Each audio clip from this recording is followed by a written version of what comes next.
حرام آثارش رو آدم در اولادش میبینه. لا اله الا الله. آدم کاسب حرام نتیجهش رو تو بچه هاش پیدا میکنه.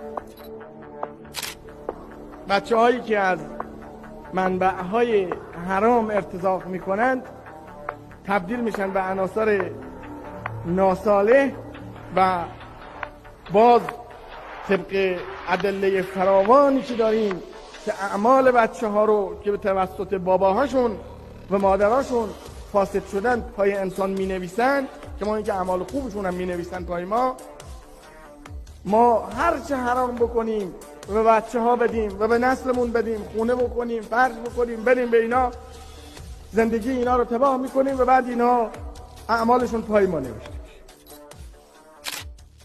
لا اله الا الله. دخترای ما که بی‌حجاب میان تو خیابون بنابر اعتقادات خودشون حاضرن هزینه بدن، این خیلی ارزشمنده و من هر وقت اینا رو تو خیابون میبینم واقعا بهشون آفرین میگم. اونا به من میگن تو شیرزنی، من میگم نه، شما شیرترین، شمایی که حاضرین هزینه بدین و روسری خودتون رو ور میدارین و دنبال اعتقادات و حقوق خودتون هستین.